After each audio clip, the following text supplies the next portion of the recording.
Welcome to It's Supposed to Be Heavy with Jermiah Blount, a show about strength, longevity, and building a body that carries you well for decades. Because resistance creates adaptation, and some things are supposed to be heavy.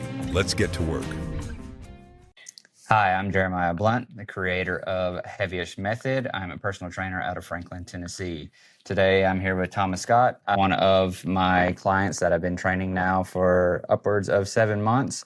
And we're going to talk today about how strength training has impacted and changed his life. Oh, great. Thanks for having me. It's a pleasure. It's been a really cool journey. Yes, sir. So what's some of the biggest things that have you noticed that has impacted your life? I think I would begin at the beginning. I started, I was 55, I'm 56 now. When I started, I was way overweight. I've lost almost 55 pounds since we started, but I didn't really do it to lose weight. I was diabetic. I didn't have energy. And more importantly, after I'd been on a GLP-1 for several years for diabetes, I just lost a lot of muscle. I was weak. I felt like a 70-year-old old man, not a 55-year-old man. I got to where I couldn't lift things. It was hard to get off the ground, and I was just tired all the time. And my doctor said, "Howie, you should lift weights." And I was like, "I don't know anything about that. I've never lifted weights. I've never touched a barbell. I'm not a gym guy or a gym bro." And I found you guys, and it was a huge transformation. What were some of the beginning challenges that you faced when you first started working with me? Not being a gym person, in my mind, you think about gym bros and barbells and really heavy stuff, and you think about all the roid rage, the guys with the huge muscles. I run a company, I've got kids. That's not my speed. That was a real intimidating thing to me, even though it made a lot of sense. And I've always wanted to learn how to lift weights. But I wasn't an athlete in school, so nobody ever taught me. I didn't learn it at the high school gym. And if I would tell people, I would tell my wife, "I think I want to lift weights." She goes, "You'll hurt yourself. You're too old to do that. You'll hurt your back, or you're going to hurt this, or you shouldn't do that, or you should lift little things, or go for a walk, or go run, or do cardio." And I tried several times in my life to diet aggressively and go out and run or do cardio or some other kind of thing. And it would work for a very short period of time, and then the weight would come right back. And it never felt right. So, and I've touched base on this before. It's a life change, not necessarily a diet, right? So the small things will add up. And consistency. You don't have to go hammer out straight out the door. You don't have to eat chicken and rice all the time. You don't have to do all these things where people have this intimidation of, "Oh, I've got to cut out everything I like to eat. I got to stop doing this. I got to stop doing this." When in reality, it's the small things, right? Why don't you just start going? Right? Yeah. Just be consistent. Go. Once you've gotten consistent with going, start making small changes, right? If you eat out every day, why don't you start eating out 3 times a week, right? Just start there. Just that little bit of reduction can help. We started it 2 days a week for an hour a day. He said, we're going to start with 4 lifts, which we're still doing today. I've increased the number of days. We did a deadlift and a squat and an overhead press and a bench press. I had not done any of those ever. Right. And what I liked about it as a customer was that it was one-on-one in the beginning. And we have a couple of classes where it's me and one other person or me and 2 other people. Right. It's in a room with a squat rack and some weights and some dumbbells. There's not mirrors. I'm not in a Planet Fitness with a bunch of guys. It was really intimidating because the technique I've learned was so important to learn. Yeah. And I haven't hurt myself. I've gotten really strong. And all that is by design, right? We don't have mirrors because people and vanity go hand in hand. You want to look at yourself when you're not supposed to look at yourself, and people are very nosy. People like to look out the window. What's Mr. Joe doing in the parking lot? Why is there someone getting pulled over in the parking lot? All these things are distractions. Even a bird, the weather, all these things are being distraction. And when you need to be in proper form, you don't need to be turning your head. You don't need to do these things. And you pay me as a coach. So you trust me and you respect me to know what I know and to tell you what to do. So it's that trust between us that we've created. And it's like, hey, if he says something, I need to listen and I need to do it because it's a safety issue. It was really interesting that I didn't realize the first month or so we did it, and it wasn't really heavyweight. The recovery was a little rough in the beginning, but it got better much faster. And then we've gone up a little bit every week. Every time we go, it goes up. And my PR week last week was really, for me, it was phenomenal. Yeah, it was really good. I'm squatting 375 or deadlifting, getting closer to 4 plates every day. It's just way more weight than I ever thought I would do. But what really struck me in the beginning is you're saying, don't worry about your diet.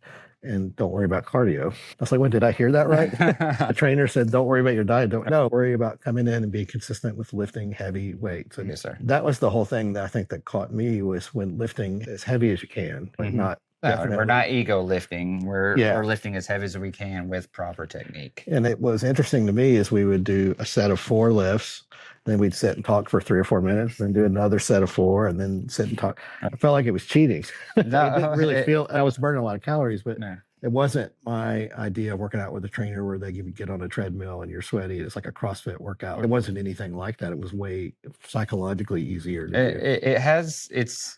I don't want to say it's necessarily easier. It's just different, right? Yeah. We're focusing on things that where other trainers are focusing on keeping that heart rate up, burning those calories, and go. I'm focused on building that muscle mass. I'm focused on building strength. My focus point is to make you better in your life. And as you are on your journey, you can make those decisions on your own, right? I'm allowing you to have that little switch turn in your brain where it's like, I've come this far and this is what I've done. What if I do a little bit more? Remember, we focus on little things, right? Maybe you want to focus on diet. Maybe you want to walk a few extra steps each day. Maybe you want to do these little things when all together is going to add up by the end of the week.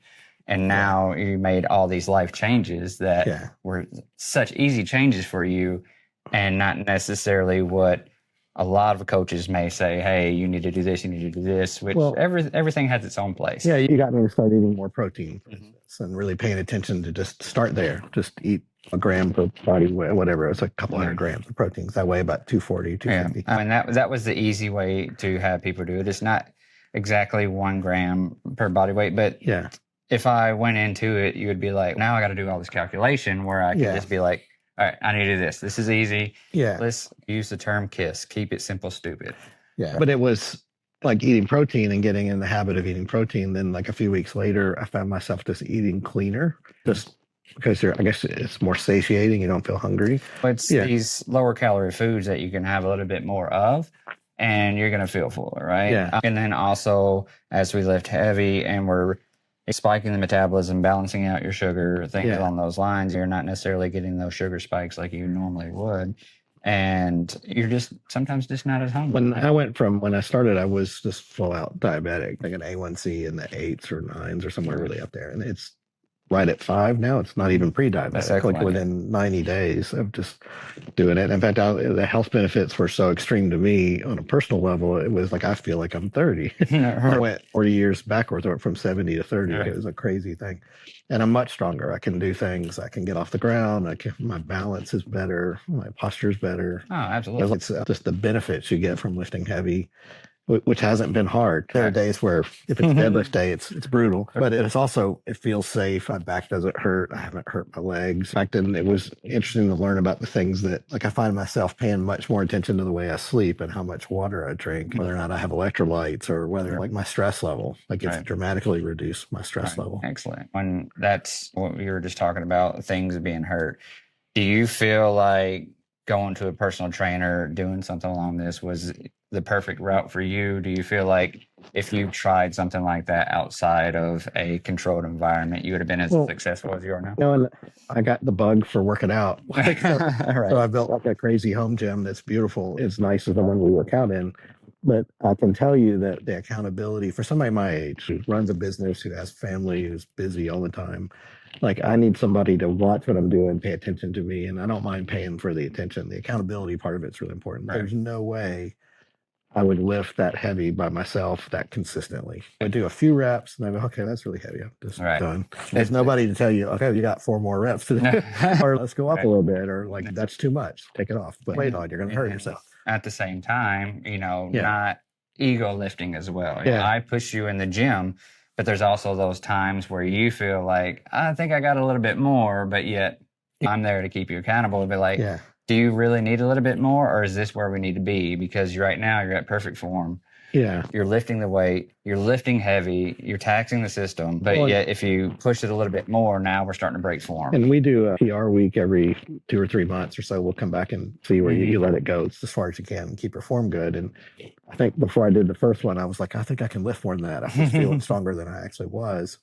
And then you do the first one and the gains were so much higher than the reps. And then the second time we did it, I was like shocked at like how much stronger I was. Like, I just can't believe that I could hit that number. Like, it was my age. I didn't think that was possible. No. So the whole supervised lifting, which I think if you're my age or older, you should be doing it supervised. You should be working with somebody. Like it would be foolish not to, because you could hurt yourself. And if you didn't hurt yourself, you wouldn't lift heavy enough, or you'd lift too heavy. You just wouldn't get it's almost like and you say this all the time, so you have to trust the process. Absolutely. Consistent and trust the process. Yeah. As we go on, is there anything outside of the gym that we've done that has impacted your life that, hey, I didn't think I could do it at my age, or I didn't? I could tell you, my wife, who weighs like 130 pounds or so, I would try to pick her up always. And she goes, you can't pick me up. I'm too heavy. You're going to hurt your back. That's what she would always say. We're the same, similar age. And after we did our first PR week, I think I did 315 or something. I said, I think I can squat you. She's like, no, you can't do it. And I threw her over my shoulder, joking around, but I threw her over my shoulder. She didn't weigh very much. Not heavy at all. Like 120 pounds or 130 pounds doesn't sound like a lot. And I squatted her 5 times, and my girls thought it was amazing. Said, okay, put me down. You're legitimately strong. But just the idea that I could physically do something that extreme, it was shocking. It was a fun family moment for us as a family. It was cool. But also outside of just that fun family moment, it makes you feel more like a man. It makes you feel like, for sure, strength I talked about before. Strength makes you harder to kill. Right? It does. And when that's some of the things that we can look like outside of our life, it's not just, I can pick up 315 from a deadlift in the gym, but now I can go out and do all these things of maybe someone has horses and they have big bags of feed, or tossing hay bales. Like, all these things can now correlate because you built that core strength outside of the gym. Yeah, my wife's, she's like farmer strong. She's a really strong, naturally strong, like really thin but small. And she runs a custom closet business, and they have a couple of 1,000 pounds of lumber on a truck often, and she'll unload it herself sometimes. And a couple of times I used to help her. I didn't have the energy to do it, or it was hard, or I'd hurt my back, or something, pull out, lift something wrong. But I can hop on and load the whole truck by myself and not even break a sweat. It's just stuff that it does feel good. And it's also getting a little more fit, and I've still got a ways to go, but I went down a shirt size. I lost a bunch of weight. I feel better about myself. People treat you differently in a business meeting when they know you're working out. And it's also the confidence of the way you carry yourself. When, fitness is a journey, right? Yeah. It is a marathon. It isn't a sprint. It's going to take time. Yeah. But when people know you put in that work, and not only that, you know that you're putting the work in yourself, you carry yourself with a bit of more confidence, right? Yeah. You can walk into a room and your shoulders are nice and full, your chest is out a little bit. And I don't want to be cocky about it, but it makes you feel good, right? Yeah. When people are like, wow, what have you been doing? Have you been working out? And then you can tell them, and then you're like, yeah, I pulled 420 pounds off the ground the other day. And they're like, what? Yeah, it's crazy. And the pictures are cool. When you do videos of it, it's really fun to watch. And I show my kids, and they think it's kind of cool. And then they like to work out. It's become a family thing for us. But what's interesting to me is that I have a lot of friends that go to the gym the same amount of time that I do, and they don't look any different than they did when they started. Yeah. But I'm not sure what people do in the gym. But the stuff that we do there, we're not bodybuilding. I'm not going to be a ripped 60-year-old guy or anything. But just the amount of just sheer strength, like your bones are stronger, balance is better. My metabolism's better. I'm not overeating. I'm just like a substantially healthier person. A doctor is amazed. Like she thinks it's amazing. Okay. And I don't know why they don't refer more people to strength training, or why people miss out on and it's because everything we do is with a barbell and plates. It's not cables or any of the other stuff you do in a gym. Why is that? Why is it barbells? When it comes to strength and being able to utilize your body and being able to utilize it naturally, and also we don't do a lot of single movement isolation movements, right? And it's because when we do a lower back squat, you're utilizing your lower posterior chain, you're using both legs, we're keeping everything balanced. And that's what I push, is balance when you lift. That's why I don't necessarily let my clients do a switch grip, things along those lines, because we want to keep everything balanced. If we haven't got to the point where we can't keep it balanced, and we have to adjust our body for it, then that's going to put our body in an imbalanced way. And with a barbell, it's straight, right? Yeah. So when you're squat, you're there. When you're deadlifting, you're there. You're bench pressing, you're here. Yeah. And when you go into the gyms, a lot of people will try to start off with their strong side because it makes them feel good, right? Yeah. So if you're doing a dumbbell bench press and you're going for, depending on what style of training, but let's just say you're doing reps of 12 to 15, right? And they'll start off with their strong side with a lot more weight, and they'll get up to 15. Yeah. But then when they switch to their weak side, they'll maybe do it the first time, second time, maybe a few reps rest, and then a few reps less. And then they're starting to have imbalances in the body. And strength isn't just for people 40 and older. You have a lot of clients in that thing. You have people that are younger, you have athletes, you have somebody that's in their 80s. And it's almost like, who shouldn't do strength training? Like, why wouldn't anybody? Me personally, I think I've trained clients as young as 9 years old and up, and strength training is literally for everybody.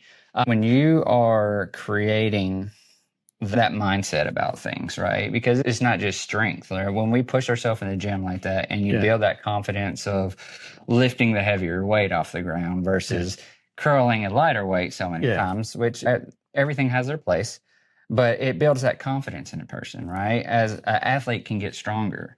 Maybe I may take on a client that has anxiety, or they don't feel good about themselves, or just some type of mental state. And when I can get them in there and get them in a routine, now they're built a routine. Now they're doing things that they never thought they could do. I never thought I could bench press 135 pounds. I never thought I could bench press 225. Now they're getting into these things they never thought they could do. Now you're building that confidence. Now you're changing your whole aspect on life, right? I can do these things now. I can do this. Now let's put in the work and do more. What do you say to people who are intimidated by, like my wife? You say, well, that's a barbell. It's so rough. At my gym, especially, we have bars, aluminum bars that are 15 pounds. They go up to 22, 33, 45. We have different bars so that way we can start off at that person's strength level. I'm not going to have a 9-year-old bench press a 45-pound bar. I'm not going to have a petite woman that's never been in the gym just getting started and just put her under this grueling workout where she's so sore, everything hurts. And then she's like, I just don't want to go back. I hate this. And then once you get that in your mindset, it's hard for people to go back. But if I can get you in there, start you off with the appropriate weight that you need to be at to progress, and then put you in a comfortable environment where I worked hard, but it just didn't kill me, right? If I can get you at that starting point, then get you consistent, then that's where everything's going to change for you. And it's, if I put this much more, I put this much more, I put this much more. And it's happened every single time. It might not like do the whole idea of progressive overload where you put 2.5 or 5 pounds. Exactly. It's small chunks. And they're heavy. 1 pound of weight is so heavy. It's funny after you put it on, but it's the heaviest weight in the gym. But it's amazing. One of the things I noticed was that it reduced my stress level. It just overall throughout the week, especially when I went to more days, really reduced my stress level. In fact, I started paying to train. I have a staff, like a company class, where my employees come once a week and do strength training as a group. And it's been really good team building for them. It's also very good for their stress levels.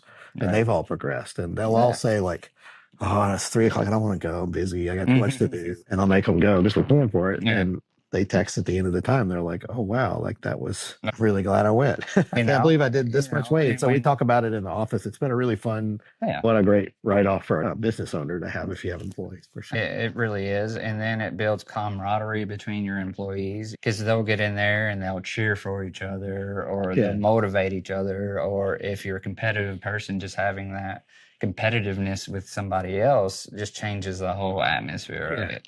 And it's really fun for me as a coach, and I know it's fun for the clients as well. It's not an inexpensive thing to do personal training, but it's a reasonable price point for what you get. Like at my age, like I think I would just keep doing it indefinitely, or some version of it at some point, because if I stop, even now, if I go for several days without working out, even just a little bit, I feel grouchy. I don't feel good. It's become a habit. And when you put your body under that much stress and you're working out super hard like that, at the end of it, your body's going to reward you with that endorphin kick, and you're going to feel good. And I know when I've had plenty of clients, which I don't mind it, I've had people grouchy with me or cussy with me, or just when they're experiencing their journey, it's just, God, why are you making me do this? Why? Or even try to negotiate with me. It's like, I don't want to do this. Let's do this. But in me as a coach, I got to stand firm, and I have a reason for what I do things. And by the end of it, they're leaving, and then I'll get a text later. And I just feel absolutely wonderful today. A lot of it, so we don't use Smith machines. It's just a lot of it, like our squats are just barbell back squats, and the deadlifts are just real deadlifts out of the middle of the open. but the compound movements of strength that you do, that you focus so much on, do a lot more than just build your arms and chest and legs. No, It's like your whole body. Like, I know when we we deadlift, like, feel like every muscle from my toe to my head gets somehow worked out, and like my whole body. It's like, here's like, I was like, don't I need to do sit-ups or work on a treadmill? And you're like, no. No, and people have heard this 1,000 times over. Abs are made in the kitchen, and that's absolutely true. It's all about diet, but we're not talking about abs and things like that. And people get that confused. We talk about core strength. Yeah. And core strength is what keeps us upright, is, allows us to keep that posture and everything. And when we deadlift and we're using our proper breathing techniques and things along those lines, you're getting your core workout. And a strong core protects your back, is going to relieve a lot of that back pain that you receive. And that's why, again, I'm going to have to really harp on the deadlift, because when you're coming up and you're hinging and you're pushing through and that core's locked in, your back's firing off, your core's firing off, your lower posterior chain's firing off. It's just one of the most outstanding movements, I feel. And it gets a lot of hate in certain communities, but it's amazing. Yeah. I absolutely, without a doubt, if I could choose. Well, when I started, you had a gentleman that was in his mid-80s still doing heavy deadlifts. Yeah. He would look like a frail grandpa, and he would get and I think the truth is, no matter how weak you are, how old you are, you can start with a really light weight and just move up a little bit. And it doesn't have to be these big, huge jumps. That I've cut ego lifting out of my gym. And essentially, like we said, the 2.5, if you could jump up 2.5 pounds from your previous week on the lift, you're improving. You're getting stronger. And with the small things, I can't harp enough on small things, the little changes, it comes with little weights as well. Yeah. Like, how many times have we put those on and you were just like, it feels 20, 30 pounds. A little 1.5 pound weight. Yeah, but yet you pull it up, though, right? Yeah. If we would have done, sometimes, most of the time, give yourself more credit. If we would have done that with 5 pounds or 10 pounds, would that still been the same? Yeah. You possibly could have pulled it up. Would it have been with form? Absolutely. I think that's the big thing in dumbbells and barbells, is the increments are so much smaller, and that you can make little tiny jumps versus 10-pound jumps. Most definitely. Yeah, which works really well. And what do you see? Why don't more people do this? Like, why are they afraid to do strength training? They just don't know. People are afraid to get hurt. I think that's the biggest thing. There's so many machines out there. There's so many different things. A lot of affordable gyms don't necessarily focus on old school methods. They just pop a machine in there. There you go. There's for your chest or this. Yeah. And like I said, everything has its place. But when it comes down to true strength, it's not going to correlate the same, right? Yeah. Doing a Smith machine squat, it's just your body dynamics. Could you put yourself in the proper position? Yes. Is every Smith machine set up the same way? Absolutely not. Yeah. It's going to open up the risk to getting injured. And then, if you make all this progress and then you're off one day, and you're trying to overload the bar with a Smith machine and you get hurt, now you're putting back 6 months of progress. Everything has its risks, everything has its rewards, but when your body dynamics is in the proper position with the lower back squat and things along those lines, proper breathing techniques, keeping that spine in line, like, you're limiting the factor of being injured by so much. It's just, I talked to a doctor a while back and with a client and everything, and he was telling me that pretty much all the injuries he sees are people in situations in the gym where they don't have a trainer or is they're not supervised. I think that's the key. Is at my age, injuries. I mean, injury of any kind, you could trip and fall on the sidewalk because you don't have enough strength to stick your leg out. That's more dangerous than deadlifting, probably, at the end of the day. But just having somebody supervise you is a way to develop the strength proper. And it's like, and even in our sessions, there's the little things that I'll harp on in the deadlift. Can you have a bad deadlift and twin something? Absolutely. Yeah. But the biggest thing is listen to the coach and follow what he says, because we talk about drifting and things along the line, swaying out and where it puts pressure and where it doesn't pull pressure. Like, when you're in proper form and you pull that weight from the ground, how does it feel versus when... Even the heavier weight, it doesn't hurt my back at all. Thanks for listening to It's Supposed to Be Heavy with Jermiah Blount. Train hard, recover well, stay capable, and remember, aging is mandatory. Weakness is optional. See you next time.